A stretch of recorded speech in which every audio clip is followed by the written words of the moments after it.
আমাদের নিজেদের দেশের প্রতি একটু দরদ নেই। এই কথাটা কেন বললাম? যদি দরদ থাকতোই তাহলে আমাদের দেশের মধ্যে বিভিন্ন ইহুদি রাষ্ট্রের পতাকা ঝুলানো থাকতো না। থাকলেও তার উপরে আমাদের বাংলাদেশের পতাকা ঝুলানো থাকতো। দেখেন, আমি প্রমাণ দিচ্ছি, আমি আশেপাশে দেখাই প্রমাণ দিচ্ছি। এই যে দেখতে পাচ্ছেন, আর্জেন্টিনা বিখ্যাত ইহুদি রাষ্ট্রের পতাকা ঝোলানো। অপর দিকে দেখতে পাচ্ছেন ব্রাজিলের পতাকা ঝোলানো। ঠিক এমনইভাবে এই যে একটা পতাকা ঝোলানো দেখতেছেন, যেটা এটাও হচ্ছে ব্রাজিলের।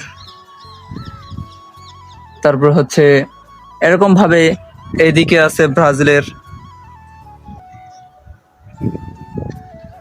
এই যে ব্রাজিলের পতাকা ঝুলানো এরকম দেখতে পাচ্ছেন।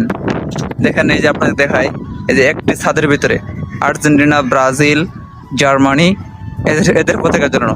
আমাদের বাংলাদেশের পতাকা নেই বললেই চলে। এই যে দেখেন, এখানে আমাদের বাংলাদেশের পতাকা ঝুলানো আছে। এই যে দেখেন মাঝখানে।